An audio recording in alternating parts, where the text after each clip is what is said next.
Hola a todos, sean ustedes bienvenidos a nuestro curso de batalla espiritual en nuestra segunda clase.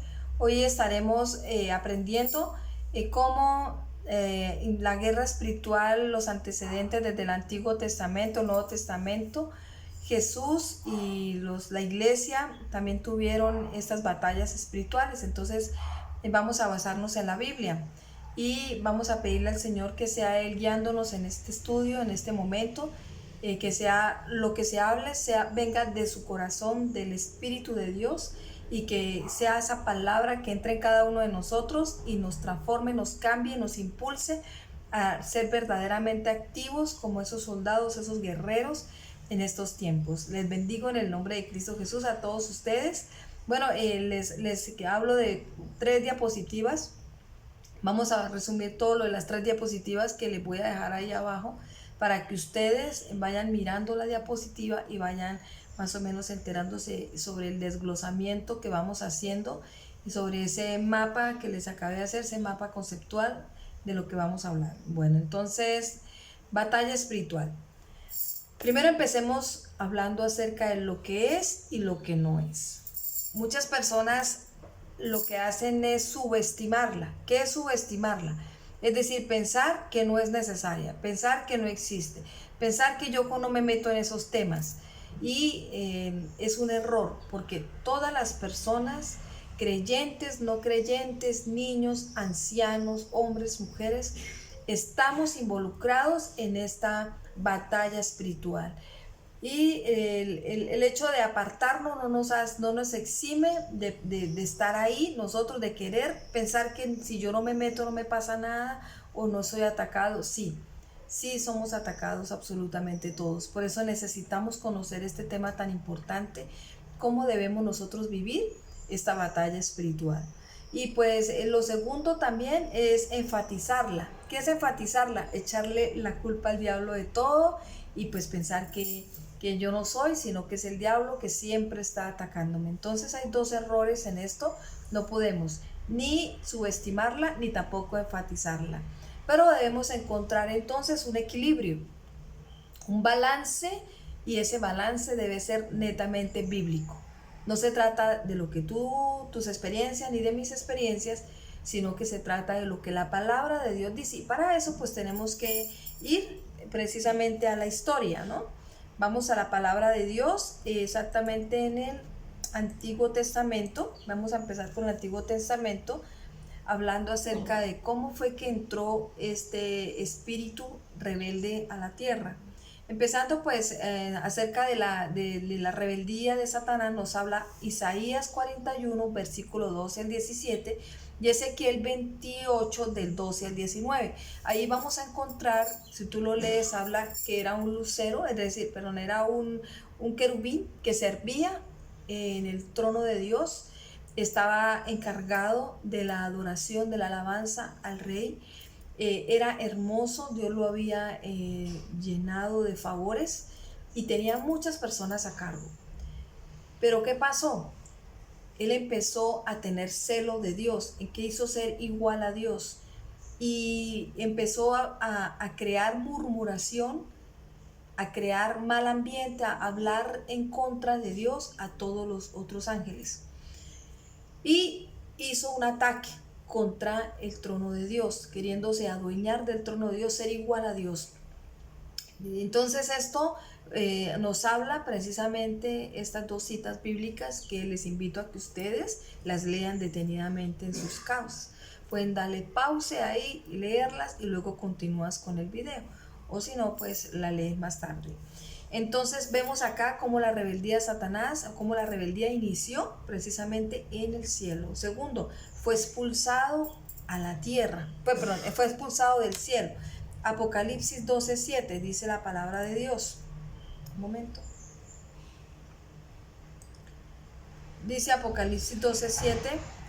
Después hubo una gran batalla en el cielo. Miguel y sus ángeles luchaban contra el dragón, y luchaba el dragón y sus ángeles, pero no prevalecieron ni se halló ya lugar para ellos en el cielo. Fue expulsado del cielo, se levantó en contra de Dios con todos los ángeles y bueno, pues el Señor lo expulsó del cielo.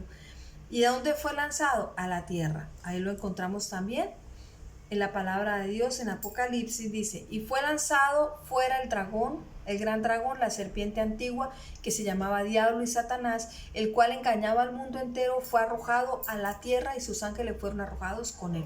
Entonces aquí vemos cómo el diablo Satanás fue enviado a la tierra, fue lanzado a la tierra y porque se rebeló contra Dios y hubo una gran batalla. ¿Qué vino a hacer a la tierra o qué está haciendo en la tierra? Engañando a los hombres. Lo encontramos en Génesis 3 y pues en toda la Biblia, cómo engañó al rey David, cómo engaña a todos hoy en día. Entonces, incluso también lo quiso hacer con el mismo Jesús. Dice la palabra de Dios, ¿de qué manera nos engaña? Lo encontramos en toda la Biblia, pero en Génesis 3 dice, pero la serpiente era astuta más que todos los animales del campo que Jehová Dios había hecho, lo cual dijo a la mujer, con que Dios te ha dicho, no comáis de todo árbol del huerto. Mira que él lo que hace es crear esa desconfianza en Dios. Es decir, lo que él quiere es precisamente atacarnos, desacreditando a Dios, desacreditando nuestra fe, trayéndonos incredulidad, empezando a dudar de Dios. Dios no está contigo, Dios te abandonó, Dios no te quiere, y miles de cosas que se inventa para apartarnos del plan de Dios. Entonces tenemos que ser muy astutos y nosotros estar pendiente de estas armas que está utilizando Satanás. Entonces acá tenemos que lo que está haciendo en la tierra es engañando a los hombres. En la palabra de Dios encontramos en muchos lugares cómo el diablo ataca a los hombres en diferentes manifestaciones por medio de demonios. Lo que él quiere es que él sea adorado y no Dios. Por eso hay tantos ídolos. Por eso él levantó ídolos en el Antiguo Testamento y en estos tiempos los ídolos también que tenemos actualmente, como lo que son incluso las redes, incluso la misma familia, el trabajo, cosas que ponemos, todo lo que tú pongas por encima de Dios, ahí inmediatamente se convierte en un ídolo. Entonces tenemos que cuidarnos en estos tiempos. También lo que desea es que le entreguemos nuestra familia. Por eso habla el Antiguo Testamento de Moloch, de Astarot, del espíritu de Jezabel. Bueno, entre los que me acuerdo son muchísimos y eso estaremos hablando en otro tema más adelante. Bueno, entonces acá tenemos en la primera parte del Antiguo Testamento cómo sí realmente fue la rebelión, la palabra de Dios lo habla, cómo interfiere en los hombres, cuál es el plan. Mira cómo a Caín dice que entró en Caín y le propuso que matara a su hermano, y el mismo Jesús le dijo, ojo, que el diablo está a la puerta y quiere reclamar tu vida. Entonces démonos cuenta cómo el mismo Caín cayó y de ahí en adelante hasta llegó a matar a su hermano. Entonces vamos ahora con el Nuevo Testamento. En el Nuevo Testamento ya encontramos al mismo Jesús que fue también librando batallas espirituales contra el diablo, y encontramos también a la iglesia. Vamos a empezar por Jesús. Dice la palabra de Dios que Jesús tuvo una batalla espiritual en el desierto, Mateo 4. Ustedes leen Mateo 4 y encuentran que el ataque de Satanás vino en un momento en que Jesús estaba en un ayuno y estaba en oración. Y terminando su ayuno, es decir, cuando estaba en su momento más difícil, vino y le dijo, ¿acaso usted no es el Hijo de Dios? Convierte estas piedras en pan. Y Jesús le dice, no solo de pan vivirá el hombre. Aquí vemos nosotros un obrar de Satanás, así como lo hizo con Eva, y es que él viene a atacar las áreas en que somos más vulnerables. Cuando tú decides hacer un ayuno, decides que vas a orar, decides que vas a leer la Biblia, decides que vas a cambiar tu temperamento, todo, sobre todo la parte del ayuno, de querer entregarle al Señor, empieza el enemigo a actuar, a decirle, eso no es necesario, eso para qué lo haces, eso usted mejor esto, no hable malas palabras y ya eso no ayune, porque no quiere que nosotros trae esos argumentos del diablo, esos argumentos que vienen a tu mente, que incluso por medio de las personas que están a tu alrededor te quieren apartar del propósito. Y pues tenemos que hacer como Jesús, los argumentos se derriban con la palabra de Dios. Ahí lo encontramos ofreciéndole los reinos, ofreciéndole que lo adorara, ofreciéndole también diciéndole que dude de que si acaso no es Dios, ¿por qué no se lanza probando a Dios? ¿Cuántas veces nosotros no probamos a Dios? ¿Cuántas veces nosotros no lo cambiamos por las cosas de este mundo? Entonces ahí vienen los ataques. El mismo Jesús libró batallas espirituales mientras que estuvo en la tierra. Tú lo puedes leer en Mateo 4. A ver, otra parte. También Jesús tuvo batallas espirituales, él expulsó demonios, ¿sí? ¿De qué manera expulsaba demonios? En Lucas 11:20 la palabra de Dios nos habla lo siguiente. Dice la palabra 11:20, dice: mas si por el dedo de Dios hecho yo fuera demonios, ciertamente el reino de Dios ha llegado a vosotros. Aquí nos habla la palabra de Dios que si por el dedo de Dios, es decir, él dice por la autoridad de Dios yo echo fuera los demonios, el reino de Dios se ha acercado. Y más adelante le dice a los discípulos: vayan y díganles a todos que el reino de Dios se ha acercado y expulsen demonios en mi nombre. Aquí vemos a Jesús expulsando los demonios, y no solamente en esa cita, usted lo encuentra en varias partes de la palabra, cuando él envía a los discípulos y que él mismo también expulsa demonios. Entonces aquí nosotros estamos viendo que Jesús también libró batallas espirituales. No solamente él, sino también manipuló a los discípulos que estaban en su alrededor para que fueran estorbo en su ministerio, para que él no cumpliera la misión que venía a hacer. Ustedes lo leímos en la primera clase, lo vimos, cómo utilizó a Pedro, a Jacob, a Juan, a Judas, para interferir en su ministerio. A las personas que estaban a su alrededor muchas veces lo quisieron apedrear, pero dice que no había llegado el momento, es decir, el Señor no se lo permitió. Y vemos nosotros cómo Jesús libró batallas espirituales cuando estuvo aquí en la tierra. Pero el tercer punto también lo vemos nosotros enviando, es decir, dando un mandato a todos los discípulos para que ellos también hicieran esto, expulsaran los demonios. Para eso lo vemos enviando a los 12 discípulos en Lucas 9:1. Dice: habiendo reunido a sus 12 discípulos, les dio autoridad y poder sobre los demonios para sanar enfermedades. Les dio autoridad y poder sobre los demonios y los envía a que expulsen demonios, a que impongan las manos para sanidad. Pero en el versículo 40, en Lucas 9:40, lo encontramos reprendiendo a los discípulos porque no habían obedecido. Y aquí relata el caso del hombre que le dice que su hijo tiene un demonio y que le pidió a los discípulos que lo liberaran y no lo hicieron. Dice así: rogué a tus discípulos que le echasen fuera y no pudieron. Pero Jesús los reprende y les dice: oh generación incrédula y perversa, ¿hasta cuándo he de estar con vosotros y los he de soportar? Aquí vemos a Jesús reprendiendo a sus discípulos porque les faltaba fe, porque eran incrédulos. Y les dice, luego le preguntan: ¿por qué no lo pusimos a expulsar? Porque no pudimos expulsar. Dice: porque este espíritu sale con ayuno y con oración. Entonces aquí está el mandato de Dios y nos dice cómo debemos hacerlo.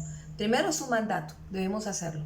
Segundo, tenemos que orar para no caer en tentación y tenemos que ayunar. Amén. Para poder tener autoridad y no dejarnos desviar en el momento en que necesitamos expulsar los demonios.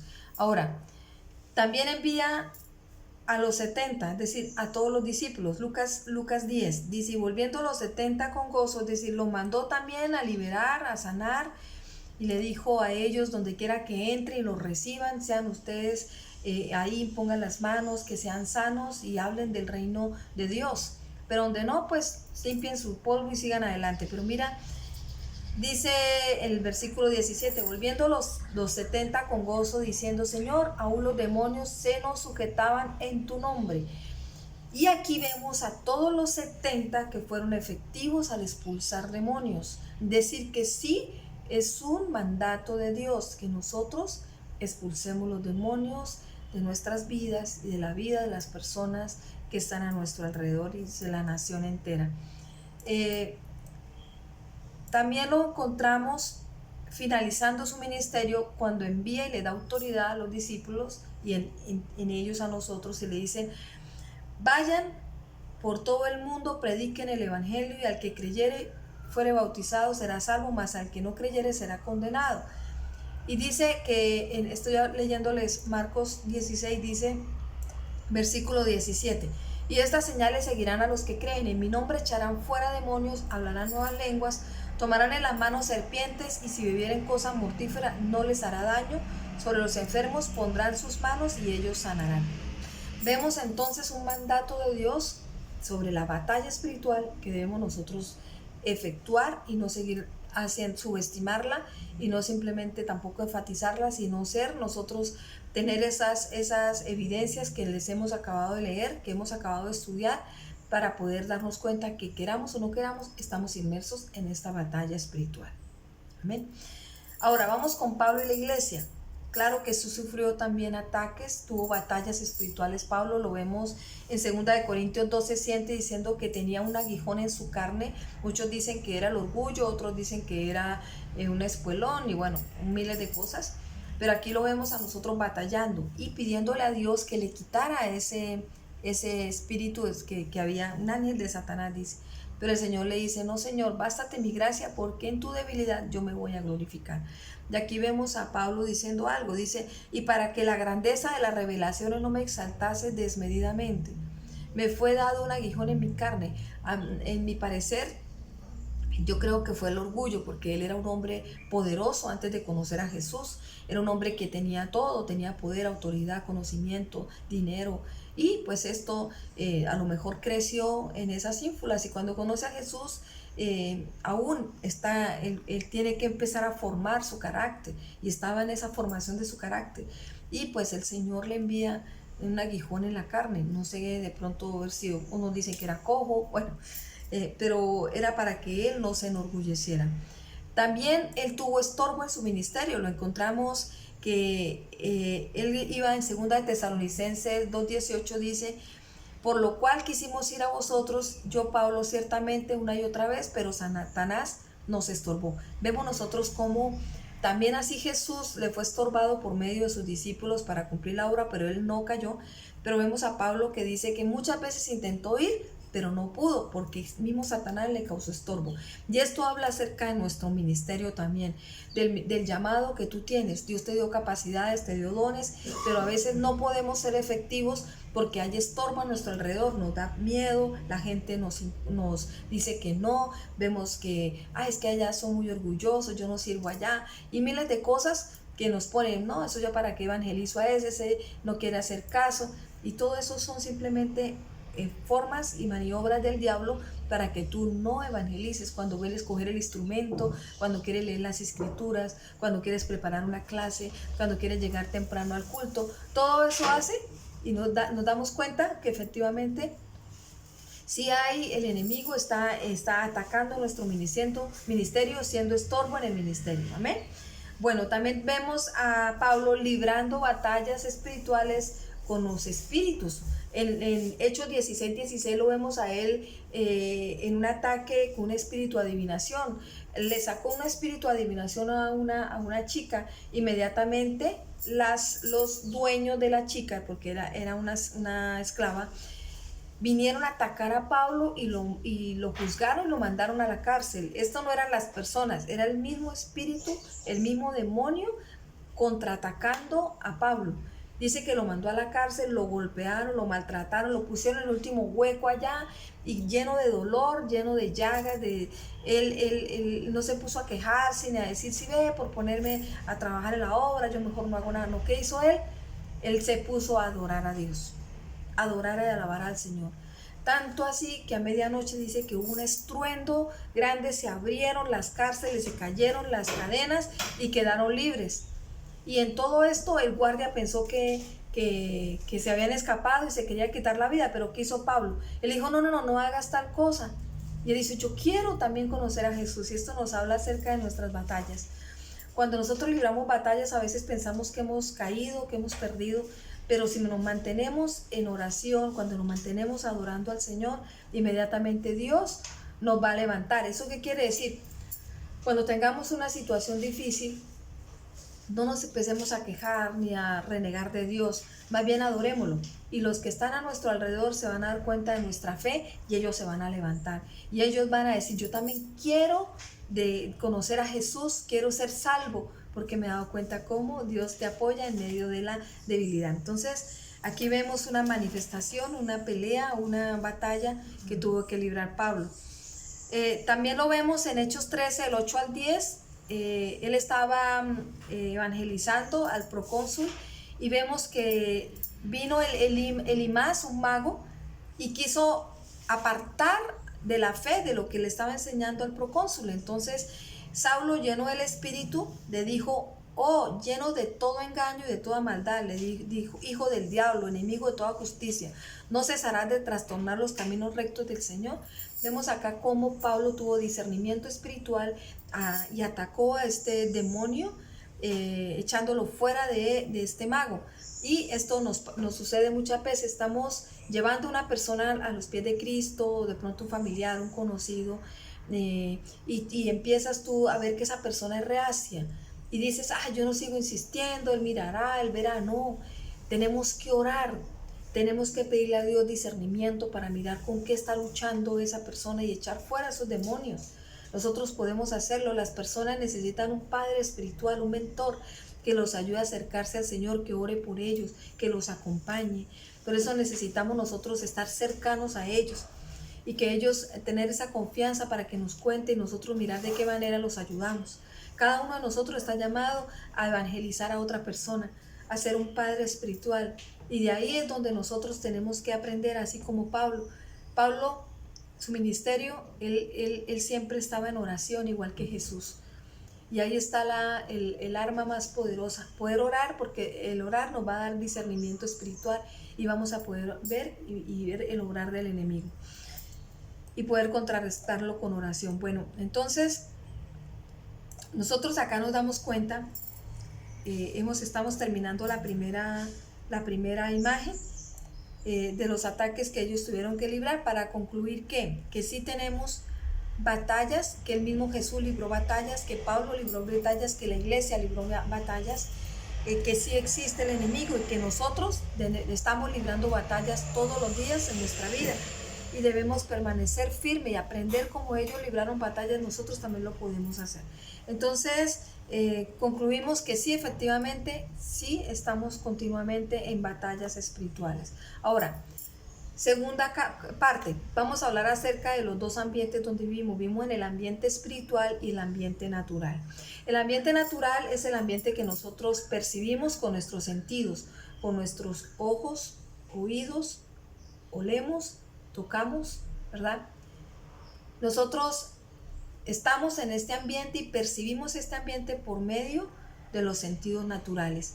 Pero para percibir el ambiente espiritual también necesitamos los sentidos espirituales. Esos sentidos son los que nos dan ese discernimiento espiritual que necesitamos y que lo tenemos cuando permanecemos en el Señor, cuando oramos. Ahí es donde el Señor nos va a revelar lo que se está moviendo a nuestro alrededor y en nuestras vidas. Para poder entender mejor esto, vamos a leer, vamos a estudiar Segunda de Reyes, capítulo 6, donde habla acerca del rey de Asiria. Estaba mirando cómo atacaba al reino judío, a los judíos.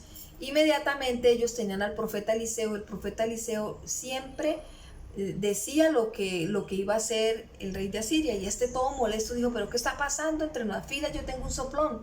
Y le dice: no, señores, que ellos tienen a un profeta. Entonces dice: pues ataquemos al profeta. Mire, aquí lo importante es saber que muchas veces los pastores, los líderes están siendo atacados por el enemigo.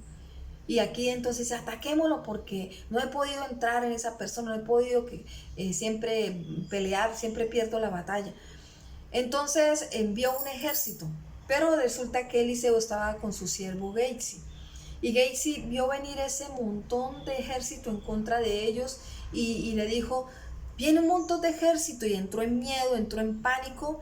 Y aquí vemos nosotros cómo el mismo Eliseo, que tenía ese discernimiento espiritual, le dice: no tengas miedo. Estoy leyendo el versículo 16.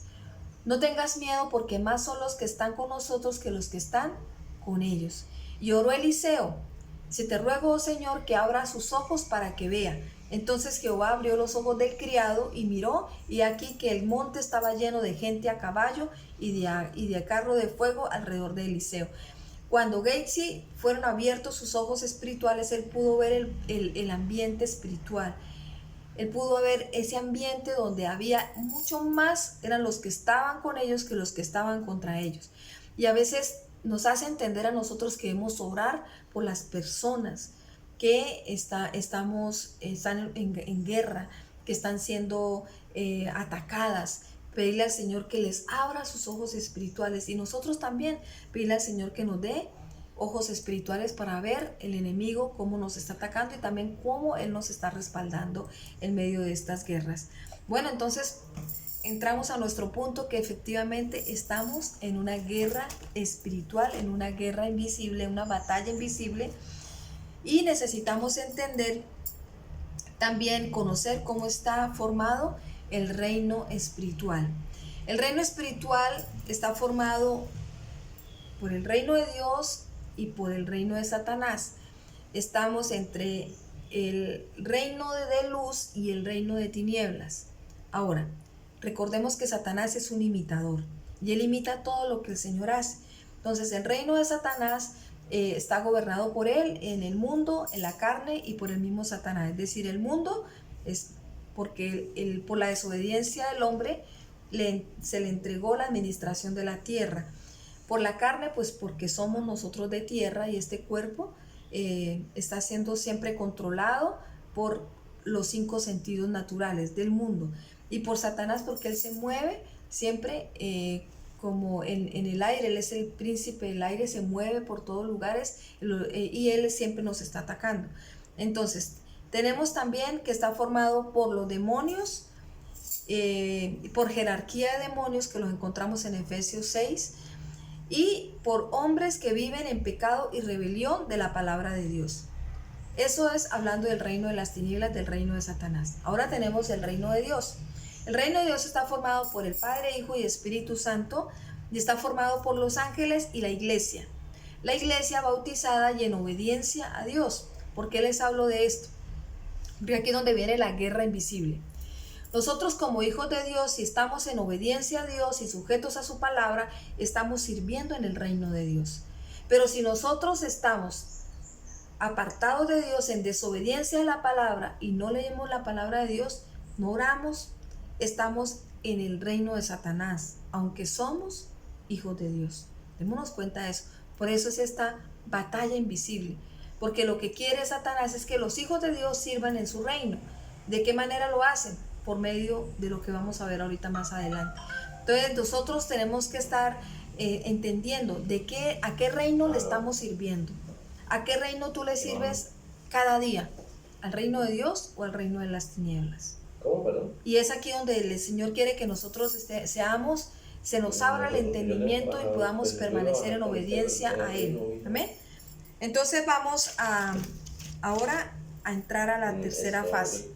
Yo tengo que hablar entre las 2. En la tercera fase nos habla acerca de la guerra invisible. ¿Cómo? Para entender esta batalla invisible o guerra invisible, debemos comprender que es espiritual y no contra las personas, porque fácilmente pensamos que es el esposo, que son los padres, que son los hijos, que es el pastor, que es el alcalde, el gobierno. No, la batalla es espiritual y no es contra las personas, es contra todos los principados, gobernaciones y fuerzas que se mueven incluso dentro de nosotros, nuestra propia carne, para que van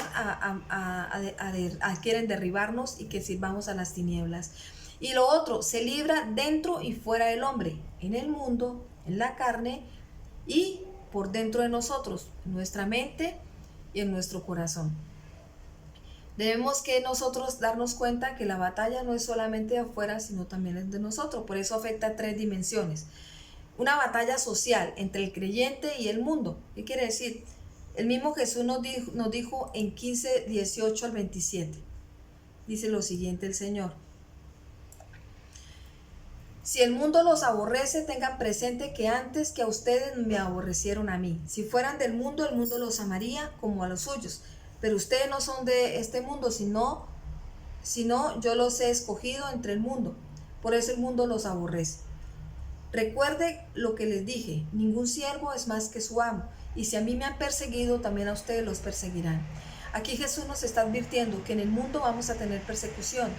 Persecución porque por ser cristianos, persecución por la palabra, porque no hacemos lo que el mundo quiere, porque los amigos quieren, porque los padres, esposo, hijos quieren. Vamos a tener una batalla. Tenemos una batalla que nos quiere derrotar. Y el enemigo va a utilizar todas las artimañas que sean necesarias para sacarte a ti del plan de Dios. Pero aquí Jesús dice, tengan presente esto, ¿para qué? Nos está advirtiendo de lo que va a pasar con nosotros. Y más adelante dice, ustedes ya saben lo que es pecado, así que no pequen, porque ustedes ya no están obligados a pecar. La palabra de Dios dice que Él nos libró de la potestad de las tinieblas y de pecar, del pecado.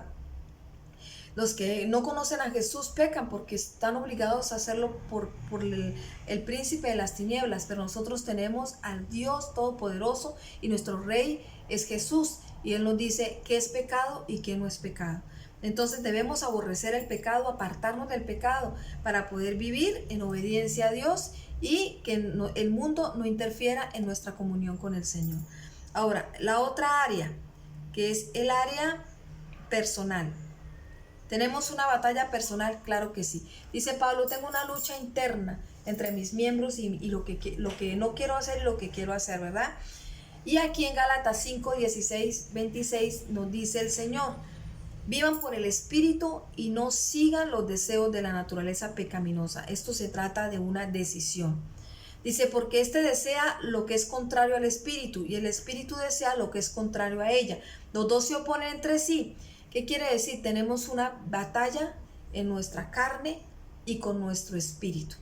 El espíritu es obedecer al Espíritu de Dios y la carne quiere obedecer a la carne. Entonces hay una lucha entre nosotros, por lo menos. Voy a orar, tengo pereza, tengo sueño, más tarde, más adelante.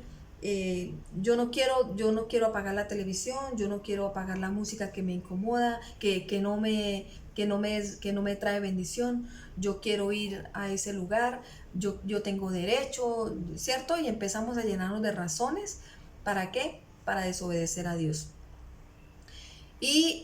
Pero yo, ¿por qué tengo que orar por esa persona? Si esa persona es mala, esa persona me odia, está haciendo lo malo, a juzgar a los demás. Siempre estamos, el enemigo siempre quiere afectarnos para que perdamos esa comunión con Dios y sirvamos en el reino de las tinieblas. Entonces, dice la palabra de Dios ahí mismo en Gálatas, el versículo 19, dice, las obras de la naturaleza pecaminosa se conocen bien, y ya sabemos cuáles son: inmoralidad sexual, impureza y libertinaje, idolatría y brujería, odio, discordia, celos, arrebatos de ira, rivalidades, divisiones, envidia, borracheras, orgías y otras cosas parecidas. Y dice acá, les advierto, como antes le hice, que los que practican tales cosas no heredarán el reino de Dios. Aquí el Señor nos está advirtiendo, ¿sí? Podremos ser muy hijos de Dios, pero nosotros conocemos lo que es pecado. Y si no nos apartamos de Él, dice acá, que no heredaremos el reino de Dios. Entonces, se trata nosotros de estar activos, que tenemos una guerra personal dentro de nosotros. Todo eso que le leí ahorita viene de nuestra carne, viene de nuestras emociones, de nuestra voluntad, el odiar, el dividir, el chismosear, la ira, los celos, la borrachera, el desorden sexual, todo esto que no le agrada a Dios. ¿Qué debemos hacer? Apartarnos de Él, ¿verdad? Aquí la palabra de Dios es clara. Y también nos dice qué es lo que el Señor espera de nosotros. Dice, en cambio el fruto del Espíritu es contrario. Y dice, el fruto del Espíritu es amor, alegría, paz, paciencia, amabilidad, bondad, fidelidad, humildad y dominio propio. Dice la palabra de Dios que los que son de Cristo Jesús han crucificado la naturaleza pecaminosa con sus pasiones y deseos. Entonces aquí Él dice, los que son de Cristo, ¿quiénes son de Cristo? Listo. Entonces nosotros debemos crucificar lo que tenemos que hacer con nuestra rebeldía de la carne, de no querer orar, de la pereza, de las justificaciones, del odiar, del dividir, del juicios, de levantar todas estas cosas, es morir a esas cosas, no hacerlas. Dice, y andemos guiados por el Espíritu. Dice, no dejemos que la vanidad nos lleve a irritarnos y a envidiarnos unos a otros. Entonces aquí hay una advertencia grande de la guerra espiritual que tenemos, la batalla invisible que no vemos, pero que estamos sintiendo todos los días, y es a quien vamos a obedecer. Vamos a seguir obedeciendo al pecado, vamos a seguir obedeciendo nuestra carne pecaminosa, los deseos pecaminosos, o vamos a obedecer al Espíritu. Recuerden que siempre es contrario, lo que quiero hacer o lo que no quiero hacer, pero que me conviene. Entonces, bueno, otra dimensión ya es la batalla contra el enemigo. La batalla contra el enemigo. Efesios 6:10, 24 dice que aparte de esa batalla del mundo, de esa batalla dentro de mí, tengo otra batalla, y es la batalla que el maligno quiere gobernarnos. ¿Y cómo mantenerlos libres? Ahí nos dice Efesios 6, del 10 al 24. Voy a leerles una parte, dice la armadura de Dios. Por último, fortalezcas en el gran poder del Señor. Pónganse toda la armadura de Dios para que puedan hacer frente a las artimañas del diablo. Porque nuestra lucha no es contra seres humanos, sino contra poderes, contra autoridades, contra potestades que dominan este mundo de tinieblas, contra fuerzas espirituales malignas de las regiones celestiales. Aquí nos está hablando acerca de todo el poder espiritual que hay alrededor nuestro y que nosotros podemos hacerle frente fortaleciéndonos en el gran poder del Señor. Ese gran poder del Señor es fe, orar, mantenernos en santidad. ¿Cómo lo hacemos? Poniéndonos, muriendo o negando esa naturaleza pecaminosa, negándonos a obedecer a nuestra carne y obedecer al mundo. Amén. Entonces, en estas tres dimensiones el enemigo nos ataca todo el tiempo. Ahí es donde está sucediendo la batalla invisible, la guerra invisible. Para terminar, quiero hablar de un tema y es, bueno, si todo esto está sucediendo, pero ya Jesús venció a Satanás en la cruz, ¿por qué todavía tenemos que pelear nosotros una batalla espiritual? ¿Por qué todavía? Porque es que Dios no ha puesto en su lugar al diablo y lo ha mandado al lago de fuego y nos deja tranquilos. Pero aquí la palabra de Dios es muy clara lo que se está pasando en este tiempo. Dios nos ama tanto que no quiere que ninguno se pierda. Dios nos ama tanto, como dice la palabra de Dios. El Señor, segunda de Pedro 3, 9 al 10, dice que el Señor no tarda en cumplir sus promesas, como algunos dicen que Él se demora, sino que Él tiene paciencia ¿con quién? Con nosotros, porque no quiere que perezcamos, sino que procedamos al arrepentimiento. Y dice el versículo de Dios, porque el día del Señor vendrá, claro que sí vendrá, lo esperamos. Dice, vendrá, y el Señor vendrá como ladrón, como un ladrón. En aquel día los cielos desaparecerán con un estruendo espantoso, los elementos serán destruidos por el fuego y la tierra y con todo lo que hay en ella será quemada. Escucha ahí eso. ¿Por qué dice que será quemada? Porque bueno, nosotros fuimos llamados y Cristo es la roca, a vivir y a construir nuestra vida sobre la roca que es Cristo. Se nos han dado, la iglesia, la congregación se nos ha enseñado que debemos orar, que debemos velar, debemos entregarle al Señor nuestras finanzas, que debemos ayunar, que debemos mantenernos en obediencia a la palabra, que debemos congregarnos, que debemos orar los unos por los otros. Todo nos lo ha enseñado la palabra de Dios en nuestras congregaciones. Pero ¿qué está pasando? Nosotros a veces nos limitamos a ser cristianos, pero no hacemos nada de esto. Vivimos en la cultura del mundo y no en la cultura del reino. Nosotros no queremos llevar la carga de ser hijos de Dios, sino solamente queremos los beneficios. Entonces estamos construyendo con hojarasca, con hojas. Estamos construyendo con madera, que fácilmente cuando venga el fuego se va a quemar. Entonces eso tiene que ser probado. La fe tiene que ser probada para saber si es fe genuina. Pero eso dice que será quemada nuestra fe, es decir, pasada por el fuego. ¿Y será pasada con qué hemos construido? Mira, en 1 Corintios 3:13 dice lo siguiente: su obra se mostrará tal cual es, pues el día del juicio la dejará al descubierto.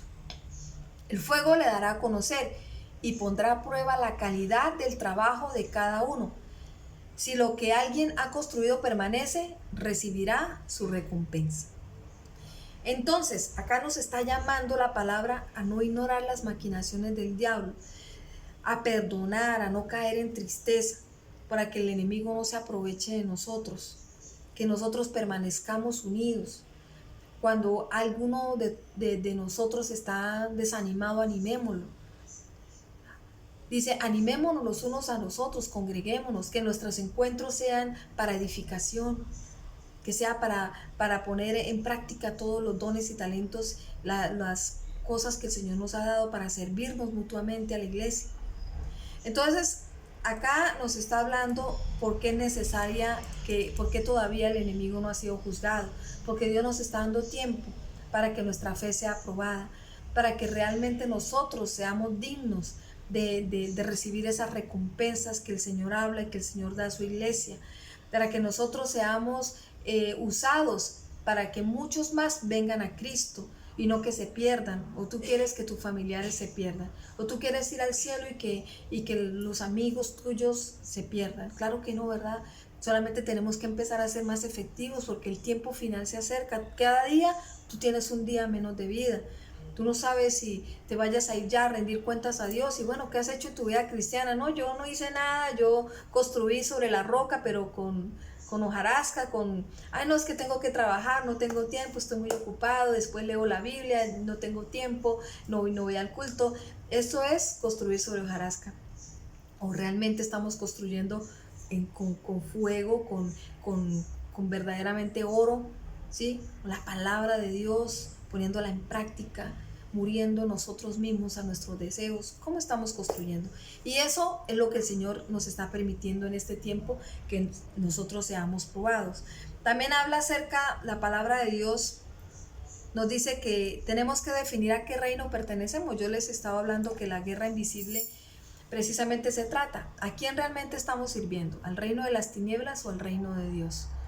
Hay un reino espiritual, pero muchas veces los hijos de Dios estamos sirviendo en el reino de las tinieblas. Podemos estar sirviendo cuando nosotros no permanecemos en obediencia a la palabra de Dios. Por eso el Señor nos está permitiendo en este tiempo a que nosotros definamos a qué reino pertenecemos. Y parte de eso está en Mateo 13. Hoy les voy a leer solo de una, que es la parábola de la mala hierba. Jesús cuenta la parábola que el reino de los cielos es como un hombre que sembró buena semilla en el campo. Eso está hablando de él mismo, está hablando acerca de cuando se siembra la palabra en la iglesia, en la congregación. Se siembra de ese campo el cual fuimos llamados, que fuimos lavados con la sangre de Cristo, que fuimos llenos del Espíritu Santo. Está hablando de ese campo, dice, pero mientras todos dormían, llegó su enemigo y sembró mala hierba con el trigo, sembró cizaña. Es cuando vienen esos comentarios, chismes, situaciones, problemas, dificultades. Esa es la cizaña, ¿cierto? Dice, apareció la cizaña.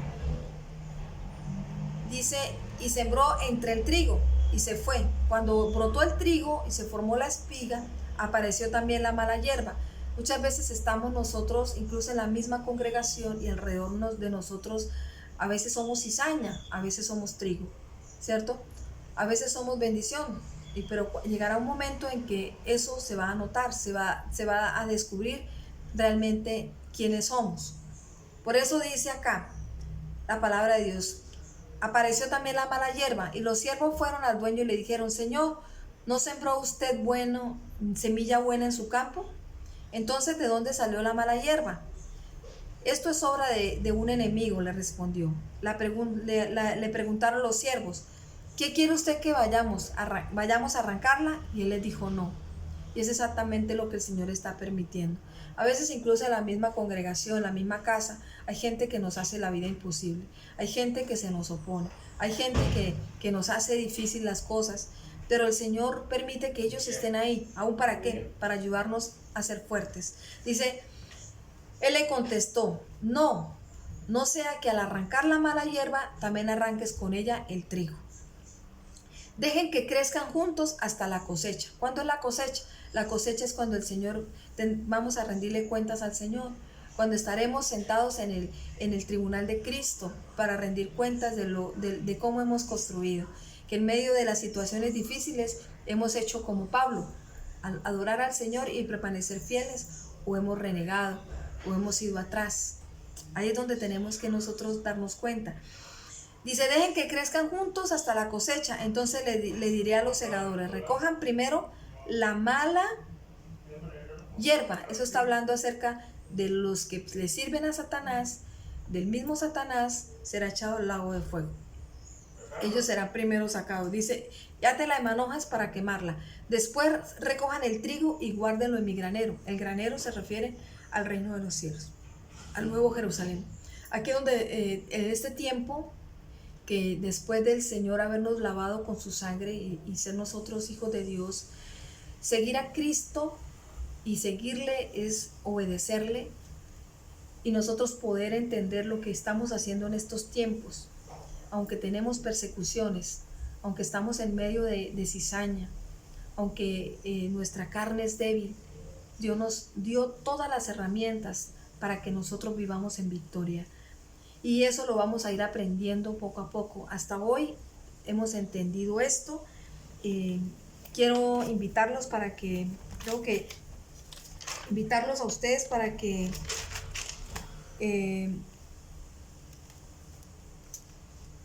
podamos vivir edificando en la roca que es Cristo, con buenos materiales, ¿sí? Con verdadera voluntad y muriendo a nuestros deseos, deseando el bien, orando por otros, llevándole el mensaje a otros, siendo testimonio, ¿verdad? Y cuando venga el Señor, pues nos dará su recompensa. También ahí más abajito habla del dueño de la viña que se fue y dejó a sus trabajadores y luego vino a pedirle cuentas. Eso mismo hará el Señor con nosotros. Él nos dejó a nosotros que la congregación, esta tierra, tu familia, el entorno donde te mueves, pero algún día Dios te va a pedir cuentas porque fuiste testimonio, llevaste a tu familia, serviste en la iglesia junto con tus hermanos. ¿Qué hiciste? Y ahí es donde vamos nosotros a entender esta parábola. Yo quiero, por finalizar, hablarle lo siguiente. Debemos definir a qué reino pertenecemos. En Mateo 13 tú vas a encontrar varias historias donde te van a hablar acerca de las parábolas del sembrador, qué es lo que sucede cuando se siembra la palabra, cuando Dios te da a ti un mensaje, y cómo el enemigo actúa, y que nosotros podamos entender cuando hemos servido a las tinieblas y cuando hemos servido a Dios. Y que leas también todo Mateo 13 hasta el versículo 52. Y ahí hay varias historias acerca de la cizaña, acerca del reino de los cielos, y que al final tú hagas un análisis y lo pegues ahí, un análisis de lo que has aprendido, a qué reino pertenecemos, si hay una batalla invisible que estamos luchando y cómo nosotros podemos ser victoriosos, qué es el consejo que Dios nos está dando acá en esa enseñanza de Mateo 13. Y bueno, no siendo más, me despido de ustedes. Espero que esto que les hemos enseñado sea de edificación para ustedes, que realmente podamos dar fruto, que realmente lo pongamos en práctica, que así no sea pues el mejor video, lo aprovechemos para cumplir el propósito. Lo estamos haciendo con mucho cariño y les bendecimos en el nombre de Cristo Jesús. Esperaré antes del viernes que me envíen ese análisis de lo que es Mateo 13 hasta el versículo 52. Y bueno, que el Señor los bendiga y que el Espíritu Santo siga en ustedes, transformándolos, cambiándolos y levantándolos para llevar mucho fruto y para poder ser muy efectivos en este mundo y poder ir delante de Dios con buena cosecha. En el nombre de Jesús, Dios les bendiga.